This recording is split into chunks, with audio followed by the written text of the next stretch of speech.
18 godzin roboczych. Dokładnie tyle zajęła mi budowa najnowszego modelu w skali 1:48 wydanego przez polską firmę IBG Models, czyli PZL M18 Dromader, wraz z dedykowanymi dodatkami oferowanymi przez producenta jako zestawy uzupełniające w postaci wydruków 3D oraz masek do oszklenia i kół. Z tych 18 godzin powstało ponad 4,5 godziny materiału filmowego, który udało mi się skompresować do tych kilkudziesięciu minut, które teraz widzicie w postaci tego filmu. Ja nazywam się Kamil Trębacz i prowadzę kanał Mr. Trumpeter, a dziś przedstawię Wam relację krok po kroku z budowy tego modelu, w której przedstawię i opowiem, jak przebiegał u mnie ten proces. Na każdym etapie budowy tego modelu opowiem, na co zwrócić szczególną uwagę, czego z instrukcji się nie dowiecie, a powinniście, oraz pokażę Wam, jak poradzić sobie z nielicznymi bolączkami tego zestawu. Co robić, czego nie robić i dlaczego. W niewielkim stopniu skupię się też na tym, jak ten model odwzorowuje rzeczywisty obiekt, jakim jest samolot rolniczo-gaśniczy PZL M18 Dromader. Porównamy też wydruki żywiczne z ich plastikowymi odpowiednikami i wspólnie zastanowimy się, które z nich możemy uznać za niezbędne, a które mogą się przydać, ale tylko dla wybranych modelarzy i w jakich przypadkach. Wielbłąd jaki jest, każdy już teraz widzi, więc nie przedłużajmy i zaczynajmy drugą już testową budowę modelu na moim kanale Mr. Trumpeter.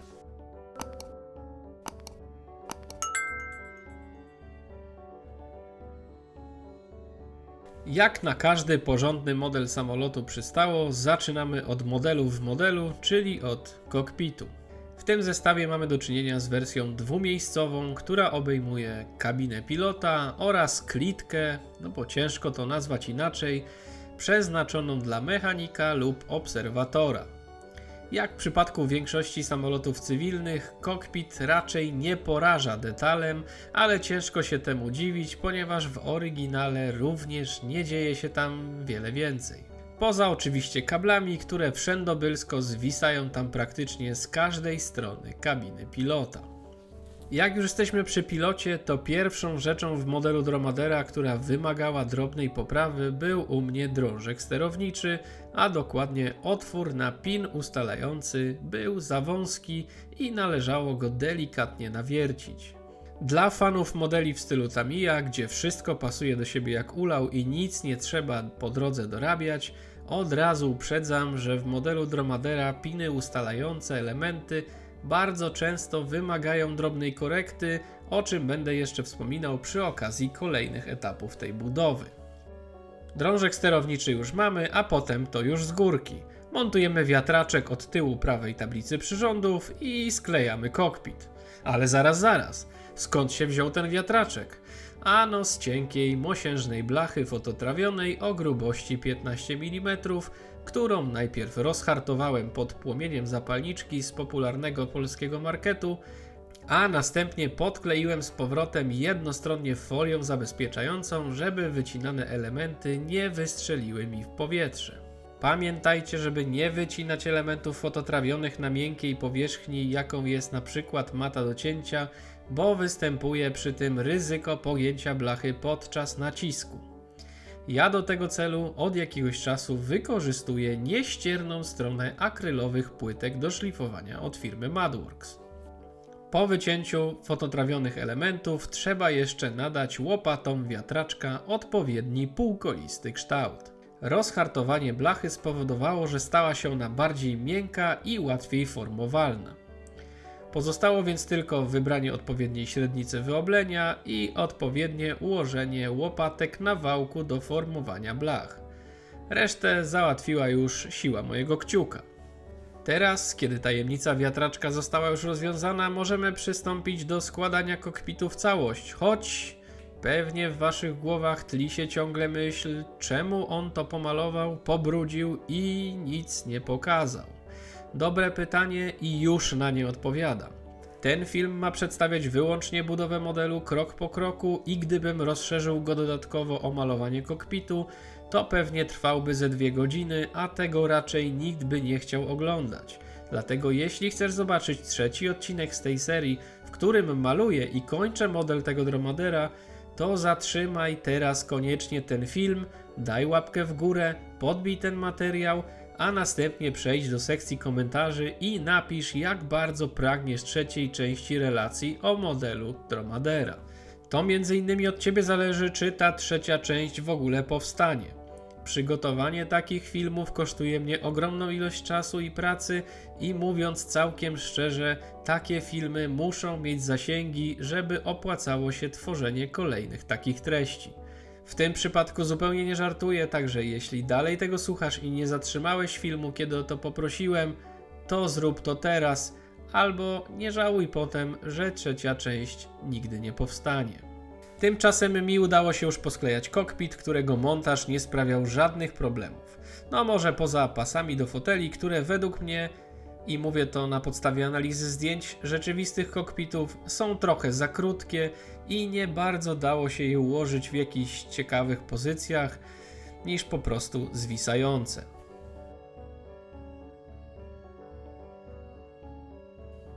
Poza samym kokpitem mamy jeszcze 2 elementy montowane do prawej i lewej burty kadłuba, czyli pulpit z przełącznikami oraz przepustnicę. Przed zamknięciem kadłuba należy jeszcze wykonać 2 otwory w sekcji ogonowej, do których potem przytwierdzone zostanie kółko ogonowe. Instrukcja nakazuje tutaj, cytuję, przewiercić połówki kadłuba. Ja uznałem jednak, że wiercenie pół w plastiku, pół w powietrzu rzadko dobrze się kończy, dlatego na tym etapie zdecydowałem się tylko naciąć nożykiem olfy środki miejsc, gdzie otwory wywiercę już po sklejeniu ze sobą połówek kadłuba, o czym opowiem Wam szczegółowo później. Ostatnim elementem do zrobienia przed zamknięciem kadłuba jest wklejenie dźwigarów skrzydeł. Element ten jest najbardziej idiotoodpornym elementem w całym modelu, bo nie dość, że z obu stron ma wielką strzałkę wskazującą przód modelu, to jeszcze piny ustalające pasują tylko w jedną stronę.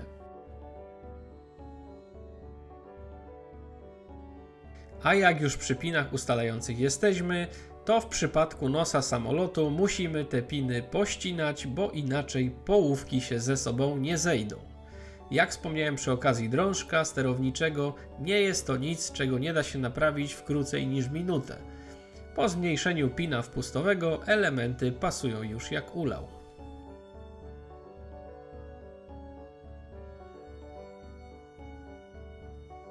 Teraz, kiedy wszystkie elementy wnętrza są już gotowe, możemy przejść do sklejania kadłuba.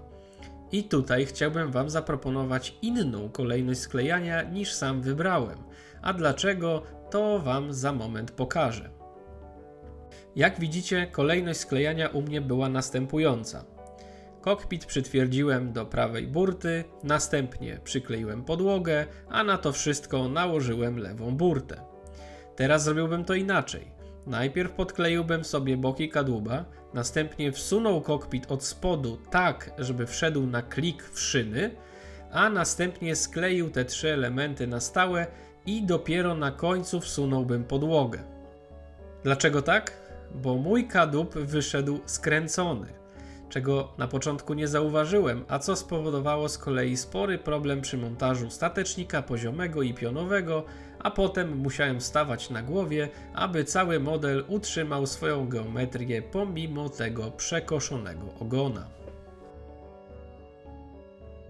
Skręcenie ogona i tym samym zaburzenie geometrii całego kadłuba było prawdopodobnie jedną z przyczyn powstania tzw. seam line, czyli widocznej linii łączenia połówek kadłuba na grzbiecie ogona.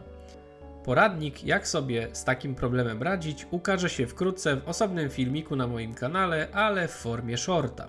Konieczne było też odtworzenie 2 linii podziałowych, do czego posłużyły mi taśma, igła i dłuto do trasowania linii podziałowych od Madworks.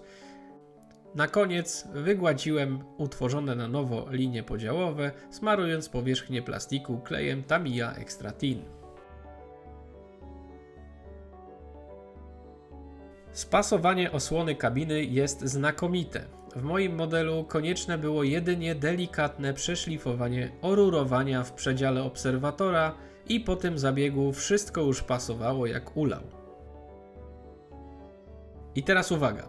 Po wewnętrznej stronie osłony kokpitu jest zaznaczone miejsce wklejenia anteny, o której instrukcja mówi dopiero w 19 kroku.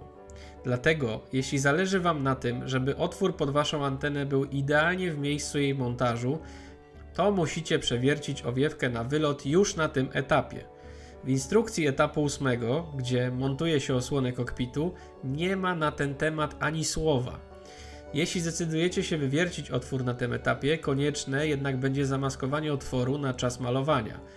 Ja swój otwór musiałem wywiercić sam od strony zewnętrznej i żeby nie maskować, nie przewierciłem owiewki na wylot.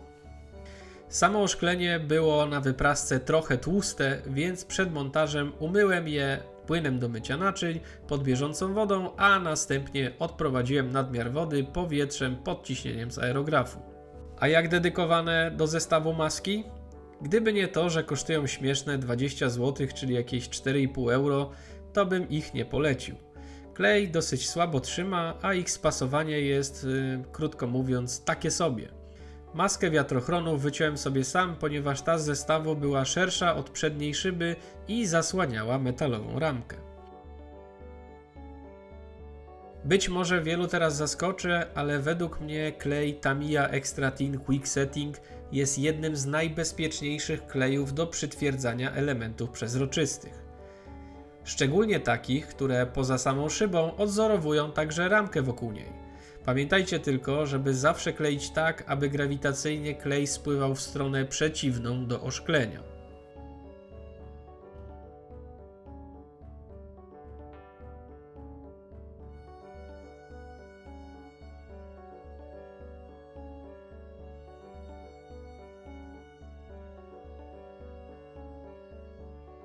Nos i końcówka ogona również wymagały delikatnego szpachlowania z użyciem czarnego kleju cyanoakrylowego.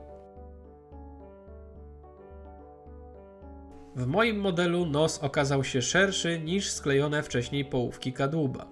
Żeby uniknąć nawarstwienia się problemów ze spasowaniem, postanowiłem zmierzyć rozmiar wewnętrzny sklejonego dzioba i w tym samym rozmiarze wyciąć z kawałka polistyrenu rozpórkę, którą wkleiłem do kadłuba blisko miejsca łączenia z nosem. Po tym zabiegu wszystko pasowało już idealnie.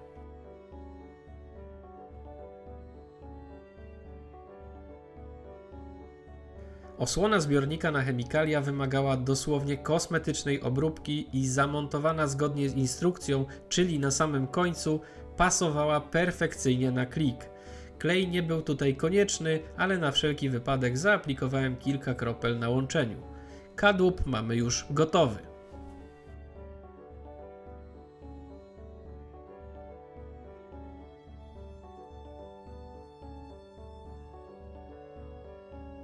Jak widzicie, niepoprawne sklejenie kadłuba spowodowało u mnie spory problem z geometrią statecznika poziomego.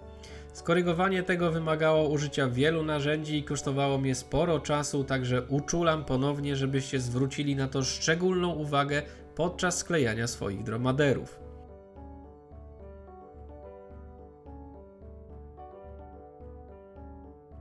Piny ustalające na stateczniku pionowym okazały się tym razem dopasowane do siebie, ale w sterze tegoż statecznika znów wymagały drobnej korekty i w tym rozdziale usuwanie pinów ustalających będzie punktem przewodnim, ponieważ w większości stateczników, lotek i klap w tym modelu coś trzeba przyciąć, usunąć lub zeszlifować.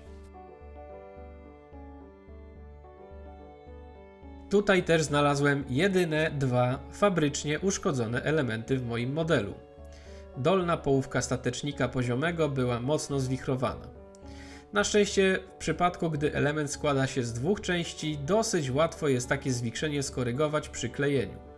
Oczywiście pracę nad statecznikiem zacząłem od poprawiania pinów ustalających. Następnie użyłem najszerszego pilnika Anys jako płaskiego usztywnienia klejonych elementów i dwie połówki statecznika wraz z pilnikiem skleiłem ze sobą taśmą maskującą Tamiya, a następnie punktowo je podkleiłem.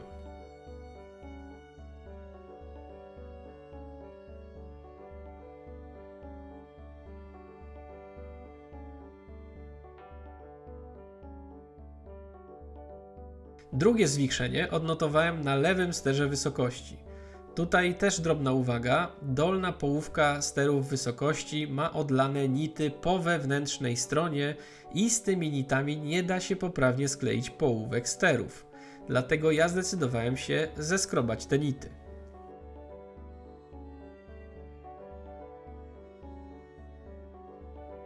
Następnego dnia odkleiłem taśmę i pokrzywione elementy zgodnie z oczekiwaniami były już ze sobą połączone i proste.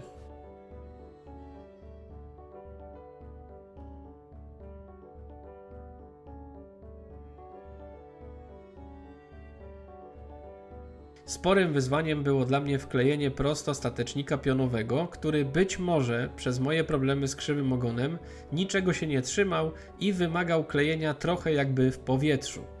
W pozycjonowaniu pomogła mi trochę L-kształtna mini linijka od Madworksa.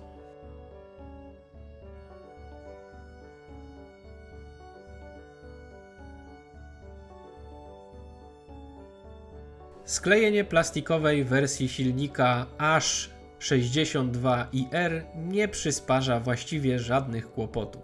Mój egzemplarz wymagał jedynie podszlifowania połówek od wewnętrznej strony płytką szlifierską. Wydech, pomimo dosyć skomplikowanej bryły, został zaprojektowany i odlany w sposób, który nie powoduje praktycznie żadnych wyzwań dla modelarza. Jedynie brak jakiegokolwiek wgłębienia w miejscu rury wydechowej wygląda trochę śmiesznie, ale gdybym miał wybór, to wolałbym frezować otwór w takim elemencie, niż żeby ten fragment modelu składał się z wielu drobnych części o skomplikowanych kształtach, a tak by to musiało wyglądać, gdyby IBG chciało tutaj uzyskać otwór przypominający końcówkę rury. Śmigło, dzięki zastosowanym w nim schodkowym pinom ustalającym, jest w zasadzie samosklejalne. Nie mamy tutaj zbyt wielkiego pola manewru i nie da się wkleić łopat pod nieodpowiednim kątem.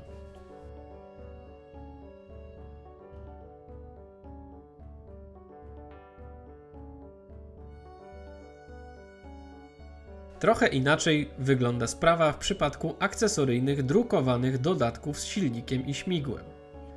Silnik co prawda nie wymaga sklejania i jest w zasadzie gotowym elementem, ale to wcale nie oznacza, że nie wymaga on pracy.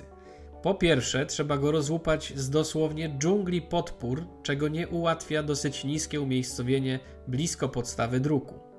Na szczęście silnik i wydech są wydrukowane z bardziej elastycznej żywicy niż pozostałe drukowane elementy, a to daje nam szansę na obranie tego silnika z podpór bez uszkodzenia tych wszystkich pięknych kabli, które go otaczają. Po drugie, i tego nie umiem zrozumieć, w żywicznych zestawach od IBG w zasadzie całkowicie zrezygnowano z pinów ustalających, przez co połączenie wydechu z silnikiem na styk zdaje się być praktycznie niewykonalne w tej konfiguracji. Szczególnie, że rozsądek nakazuje raczej malować te dwa elementy osobno i połączyć je dopiero później. Dlatego ja zdecydowałem się zrobić własne piny z drutu mosiężnego 0,5 mm, które osadziłem w wydechu, a otwory w silniku pogłębiłem szerszym wiertłem, żeby dało się to wszystko łatwo poskładać.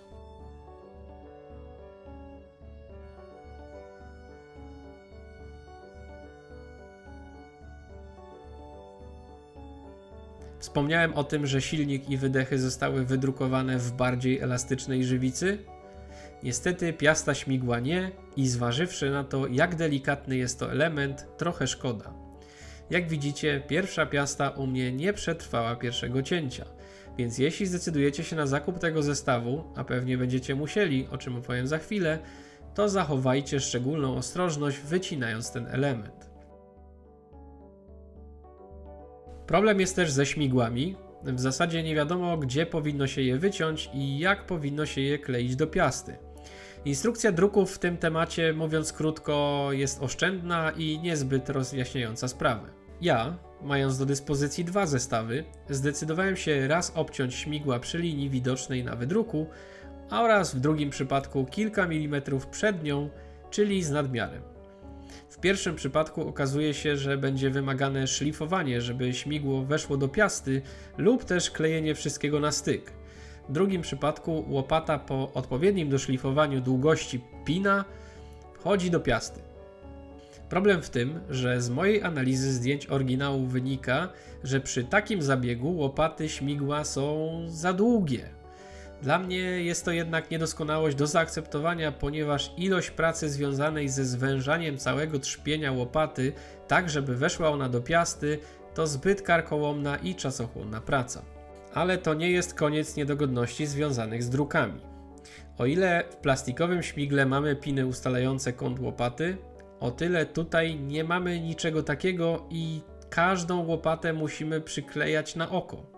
Dlatego ja wybrałem opcję drugą, czyli z takim naddatkiem i wszystko skleiłem czarnym, elastycznym klejem cyanoakrylowym, starając się ustawiać kąty podobnie do śmigła plastikowego. Nadmiar cyanoakrylu, który wypłynął po umieszczeniu łopat w pieście, zmyłem debonderem.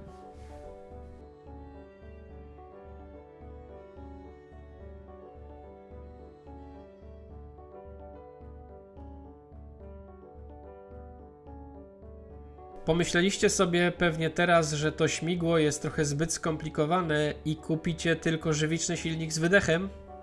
Zmartwię Was po raz kolejny, ale obiecuję, że to już przedostatni raz. Mianowicie bez własnych przeróbek nie da się tego zrobić, ponieważ w plastiku mamy śmigło z męską piastą, a w żywicznym silniku mamy wydrukowaną dodatkowo przekładnię, która również jest męska. Na koniec, dla chcących zmontować drukowany silnik, pozostaje jeszcze jedno wyzwanie, a mianowicie konieczne będzie podfrezowanie otworu na silnik w kadłubie, ponieważ drukowany silnik jest odrobinę szerszy i nie wchodzi. Z tych wszystkich powodów wymianę silnika i śmigła nadrukowane zalecam wyłącznie doświadczonym modelarzom, dla których wszystkie wymienione przeze mnie problemy to tylko małe piwo albo po prostu sens modelarskiego istnienia. Plastikowe elementy naprawdę prezentują się w tym modelu godnie i poprawnie obrobione, sklejone i pomalowane z pewnością będą cieszyć oko bardziej niż żywice z widocznymi, nieusuniętymi podporami lub widocznymi śladami pokleju tam, gdzie połączenie elementów okazało się zbyt dużym wyzwaniem.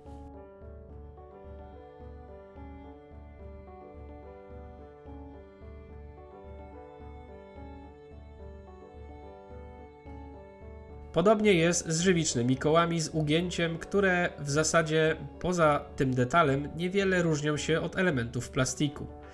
Dla mniej doświadczonych modelarzy jednak ten subtelny detal może nie być warty wymiany.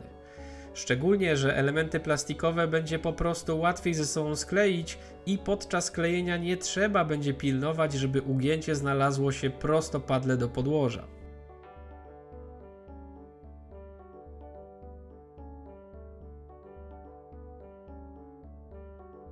Skrzydła to dobry moment, żeby porozmawiać o możliwych konfiguracjach wykonania tego modelu, ponieważ według instrukcji nie mamy żadnego wyboru i mamy po prostu zrobić model z instalacją do oprysków, do której to instalacji musimy wywiercić otwory jeszcze przed sklejeniem skrzydeł.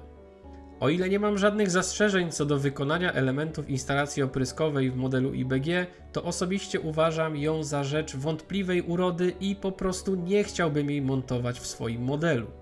Dlatego wykonałem własny drobny research w tym temacie, studiując zdjęcia samolotów, do których kalkomanię mamy w zestawie, czyli SP ZUS w 3 wariantach z różnych okresów, SP FOH, SP FO i SP ZU. I wiecie co? Wszystkie te samoloty latały zarówno z, jak i bez tej instalacji, a co więcej, co najmniej 3 z nich, jeśli była taka potrzeba, były wyposażane także w klapę pożarniczą do zrzutu wody. Nie udało mi się znaleźć jedynie jednoznacznie potwierdzającego zdjęcia z zamontowaną klapą pożarniczą dla egzemplarza SP FOH. A co to oznacza dla nas? Że na tym etapie musimy zdecydować, jaką wersję samolotu chcemy zrobić, bo do wyboru mamy 3 opcje. Rolniczą z natryskami, rolniczą bez natrysków oraz pożarniczą i do wszystkich trzech opcji mamy elementy w pudełku, choć w przypadku wersji pożarniczej konieczny będzie zakup drukowanej klapy do zrzucania wody. W każdym razie otwory w skrzydłach musisz wykonać wyłącznie, jeśli wybierasz opcję numer 1. Ja wybrałem dla siebie opcję numer 3, ponieważ drukowana żywiczna klapa do wersji pożarniczej jest według mnie zdecydowanie warta wykorzystania. Ma ona zwyczajnie więcej szczegółów niż klapa rolnicza i skoro już ją mam, to szkoda by było jej nie wykorzystać. Wracając do skrzydeł. Moim zdaniem najlepiej jest je skleić jeszcze przed zamknięciem kadłuba, ponieważ podłoga z wklejonym dźwigarem daje większą swobodę w pracy z dopasowaniem skrzydeł. I zanim zaczniesz nad nimi pracę, od razu możesz usunąć linie pozycjonujące w okolicy reflektorów, ponieważ z nimi skrzydło nie chce się poprawnie schodzić na natarciu. A jak już jesteśmy przy reflektorach, to jest to fragment modelu, co do którego mam największe obawy, ponieważ został on skonstruowany tak, że aby pasował, niezbędna jest obróbka skrzydła, a sam reflektor jest po prostu kostką z przezroczystego polistyrenu, bez jakichkolwiek elementów ustalających jego pozycję. Wszystko wydaje się średnio pasować, a dookoła reflektora mamy wypukłe detale oraz rzędy wypukłych nitów, co nie daje zbyt dużego pola do ewentualnej obróbki. Ale o tym przekonamy się już w trzecim odcinku dotyczącym tego modelu. Oczywiście pod warunkiem, że kiedy to prosiłem na początku odcinka, to zatrzymałeś ten film, dałeś łapkę w górę, podbiłeś go oraz napisałeś komentarz i tym samym dałeś szansę temu filmowi, aby mógł on dotrzeć do większego grona zainteresowanych tym materiałem modelarzy z całego świata. Osoby, które martwią się tym, że na natarciu skrzydeł i stateczników mamy do czynienia z zanikającymi nitami, uspokajam. Nawet gdyby IBG zastosowało o wiele droższe suwakowe formy i zrobiło tam nity, to i tak byście je zeszlifowali, obrabiając linię łączenia połówek elementów. Masochiści na pewno je odtworzą, a my, zwykli modelarze, nie mamy się zbytnio czym przejmować. Osobiście trochę żałuję, że IBG zastosowało w tym modelu tak krótkie dźwigary. Mogłyby być prawie 2 razy dłuższe na długość całego centropłata. To z pewnością ułatwiłoby pozycjonowanie tych ogromnych płatów. Ja zamiast przedłużać te dźwigary postanowiłem jednak sprawdzić, czy długość zestawowych jest wystarczająca i czy dają one radę, no i póki co wygląda na to, że są one wystarczające. Moje skrzydła wymagały delikatnego dopasowania. Do tego celu najlepiej jest używać płaskich i twardych płytek szlifierskich. Z tak dużymi skrzydłami nie ma żartów, dlatego ja zdecydowałem się osadzić je na kleju Tamiya Cement, który poza tym, że jest klejem rozpuszczalnikowym, zawiera także dodatek żywiczny. Kiedy udało się dopasować skrzydła, podlałem je dodatkowo Tamiya Extra Thin w miejscu łączenia X kadłubem.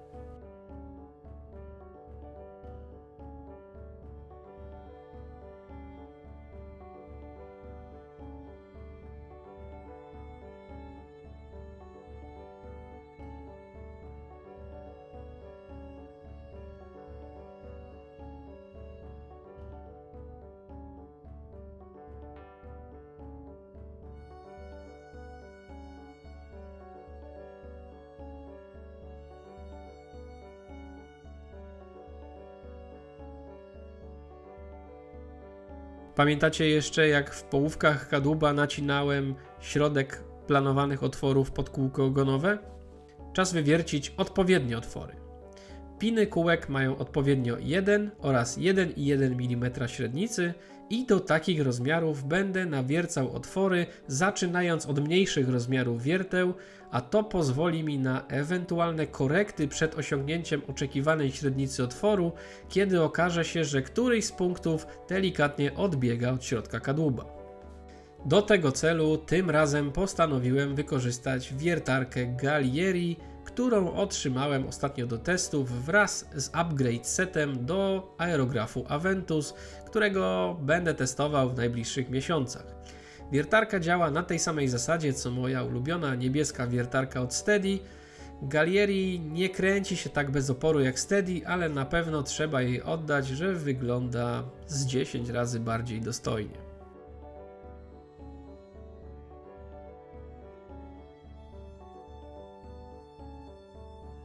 Osłona kółka ogonowego moim zdaniem jest za szeroka i nie pasuje do kadłuba, dlatego ja zastąpię ją później cienkim kawałkiem polistyrenu.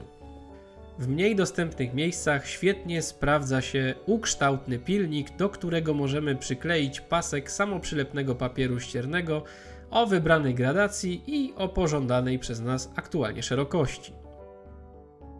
Przy jednostronnych maskach do oszklenia należy pamiętać, że przed podkładem trzeba najpierw pomalować całe oszklenie w kolorze wnętrza. W innym przypadku, gdy zajrzymy potem do kabiny, ujrzymy, że nieprzezroczyste ramki wiatrochronu lub osłony kabiny są w kolorze podkładu. W tym przypadku, jeśli malujemy szarym podkładem, pewnie nie byłoby problemu, ale jeśli ktoś stosuje black basing i użyłby czarnego podkładu, to wyglądałoby już to trochę dziwnie. Jeszcze przed pomalowaniem oszlifowałem ostrą krawędź łączenia połówek formy na tylnym grzbiecie osłony kabiny, żeby ją trochę wygładzić. Jeszcze tylko parę drobnych detali, podwozie i przechodzimy do podsumowania tej budowy. Pamiętajcie, że niektórych drobnych detali na razie nie montowałem w modelu, ponieważ gdybym to zrobił, nie dałoby się potem poprawnie pomalować modelu. I to już tyle w dzisiejszym odcinku z budowy modelu PZL M18 Dromader w skali 1:48 od firmy IBG. Model złożony w jakichś 90% prezentuje się świetnie i wygląda doskonale. Dobrze się przy nim bawiłem i mam wielką nadzieję, że okaże się on wielkim sukcesem rynkowym, ponieważ Dromader nie jest jedynym pięknym polskim samolotem, który okazał się także hitem eksportowym. Takim samolotem jest także samolot sportowy PZL-104 Wilga, który w tych celach użytkowany jest dziś praktycznie w każdym zakątku świata i jest to pewnie model, którym IBG mogłoby się zająć jako kolejnym, przynajmniej taką mam nadzieję. Jeśli dotrwałeś do tego momentu, to znaczy, że albo planujesz zmierzyć się z tym modelem, albo po prostu jarasz się modelarstwem i nowinkami z naszego świata, tak samo jak ja. W obu przypadkach zostań tu na dłużej, daj łapkę w górę, zostaw suba i koniecznie napisz w komentarzu, czy wolałbyś ładować do tego modelu wszystkie drukowane żywice, czy wolałbyś jednak klasyczny model tak zwany prosto z pudła. Pamiętaj, że Twoja aktywność w obrębie moich filmów to paliwo dla tego kanału, dzięki temu algorytm wie, że warto pokazywać Dromadera światu. A jeśli to, co robię na kanale Mr. Trumpeter realnie pomaga Ci na Twoim warsztacie i chcesz dołożyć swoją cegiełkę do kolejnych projektów, to zapraszam Cię na swoje profile na portalu Supi oraz Patronite. Na Supi możesz mi postawić symboliczną kawę, a uwierz mi, że przy montażu tak rozbudowanych filmów schodzi tych kaw całkiem sporo. Z kolei na Patronite budujemy konkretną społeczność. Pozostając moim patronem zyskujesz dostęp do naszego zamkniętego czatu, gdzie na bieżąco wymieniamy się doświadczeniami oraz masz realny wpływ na to, co trafi na kanał w następnej kolejności. Każde wsparcie pozwala mi tworzyć coraz lepsze materiały, a jak pewnie już zauważyłeś, nie lubię dróg na skróty. Linki znajdziesz w opisie, tymczasem ja wracam do aerografu, bo kto wie, może algorytm pokaże, że ten film się poniesie po YouTube, a ja będę musiał przygotować dla Was trzecią, finałową część z malowaniem i weatheringiem Dromadera. Dzięki, że byliście dzisiaj, trzymajcie się i do zobaczenia przy kolejnym odcinku. Cześć!